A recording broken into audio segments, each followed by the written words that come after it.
Happy birthday, League of Women Voters. Thank you. Way to go. Thank you for inviting me. I have the daunting situation of following everyone else.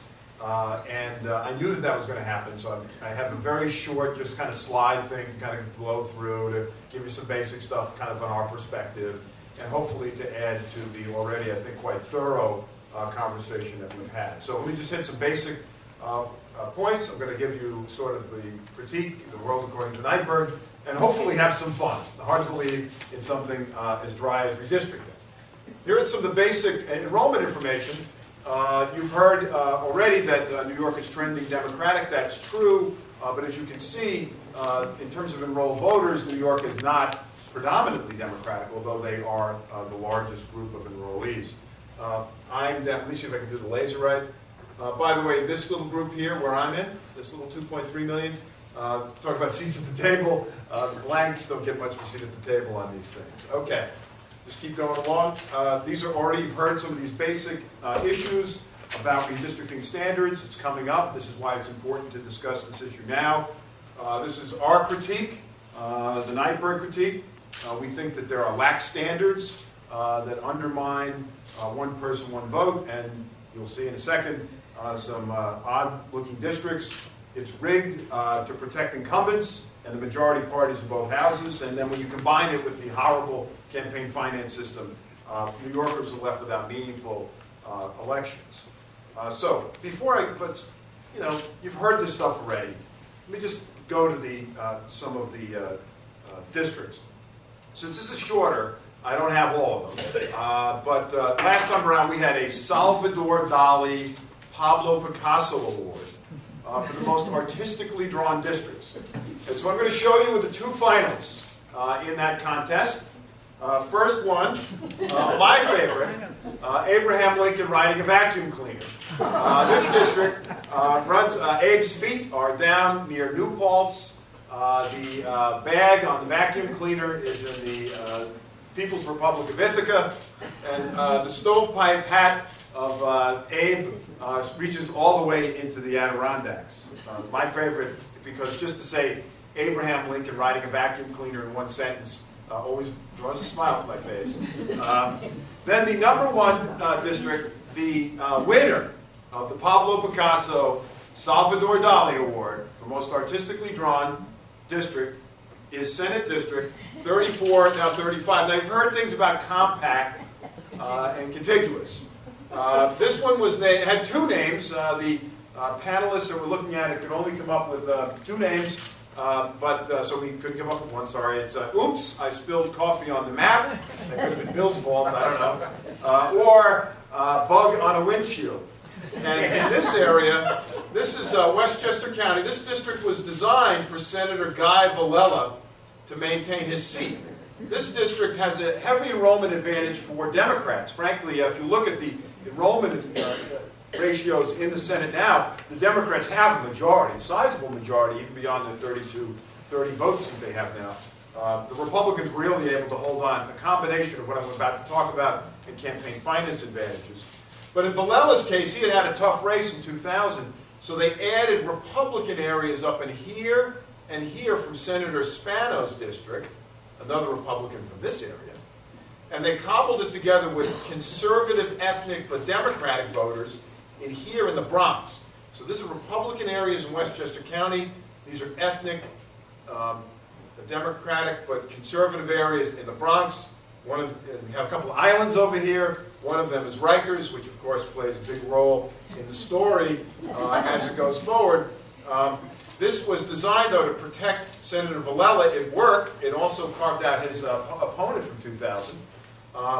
The downside from the Senate Republicans' perspective, I'm sorry they're not here to defend it, but I'll do my best if you ask me questions on this, was Senator Villela was eventually convicted of political corruption and got to spend time right here. District, very thoughtful. And Senator Spano, because he lost those Republican voters, lost his seat as well. So that's the number one district. Let me just mention another concern that we have You've already heard about the 5% either way enrollment, and that there's a 30,000 seat difference. In a one-person, one-vote representative democracy, there are, when the lines are drawn, I would argue they're probably larger now, 30,000 more people in one state Senate district than there are in the smallest population Senate district.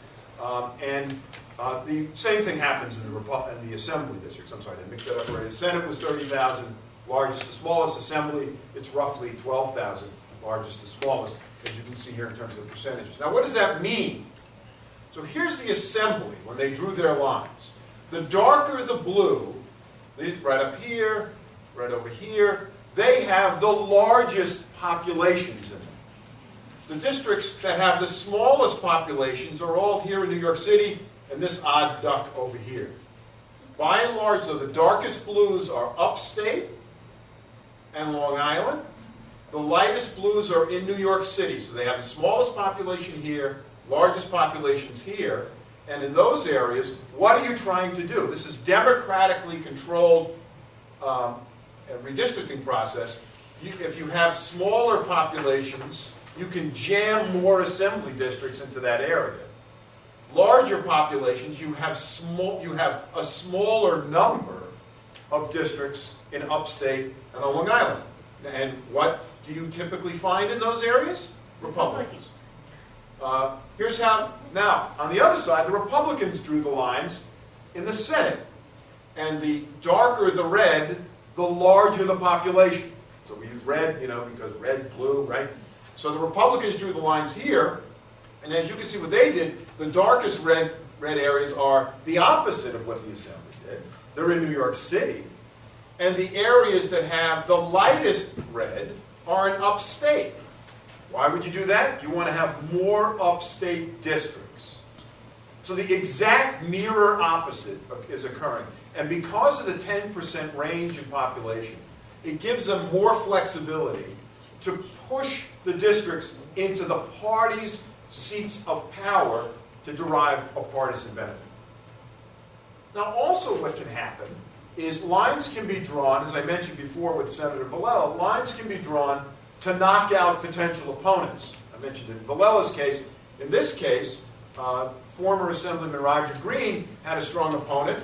His opponent got 41% of the vote in 2000, and here's where his house is, right here. And this little red area used to be in Roger Green's district. This little red here, just so you can get... But they took it out. And there's his little house. Right there is his apartment. Hakeem Jeffries, opponent of Roger Green. Now, Roger had the misfortune of also having an ethical problem. Had to resign from office, was able to come back thanks to the redistricting, but ultimately lost his seat to Hakeem Jeffries. Nevertheless, you can see when the map makers were drawing the lines, they were acutely aware of where Hakeem Jeffries lived. In my opinion, of course, I wasn't at the table when that discussion was going on. So what's the result? Uncompetitive districts. The vast majority, and while I would agree with Assemblyman Parment that in places of upstate New York you will find more cows than Democrats, and in parts of downstate New York you may find more telephone poles than Republicans, these are pretty slanted. Out of 212 seats, roughly 25 have close enrollments between the parties. I just don't believe that the state is it. And you already saw the original enrollment numbers from in the very beginning. The state is not heavily one way or the other.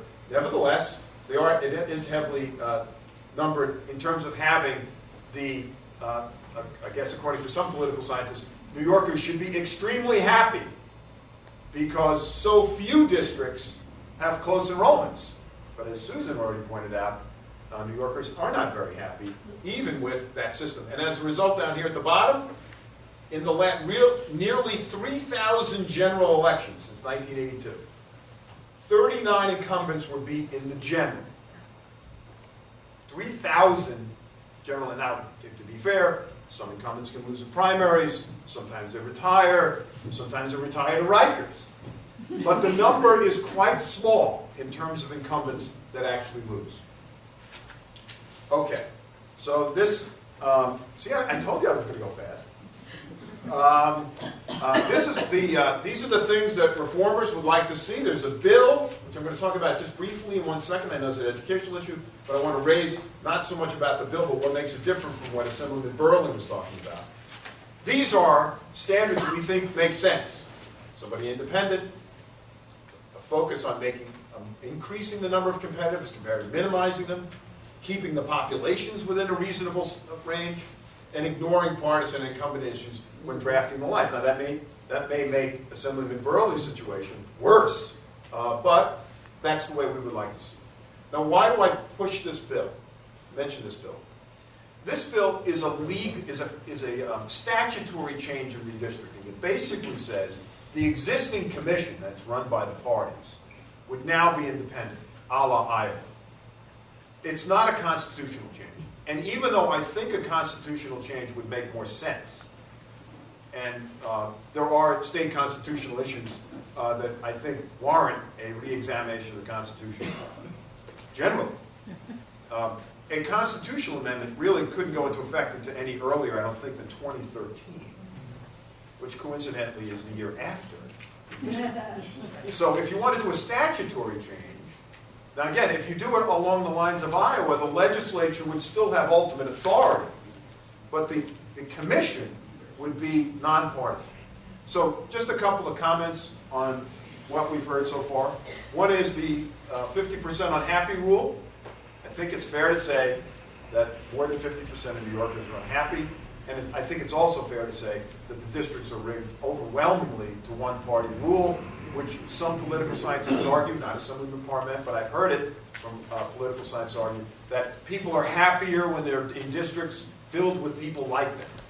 I think New York is an example of at least one state where that didn't work. Second thing is, it is clearly political. Last time around, in 2002, the biggest political action committee in the state was a PAC known as Millennium PAC. And who ran that? Amo Houghton, congressman from the Southern Tier. Why did he create a PAC? Because he was funneling money into the legislature to protect his district. I think that tells the story better than anything. Why would he have done that otherwise? Others hired lobbyists, but the Millennium PAC was my favorite. So the key thing on all of this will be the wild card of who is the governor. Ultimately, the governor has to sign off. Last time around, we had a governor who wasn't particularly interested in this. The time before that, we had one who said he was interested, but wasn't so interested when it came to showtime.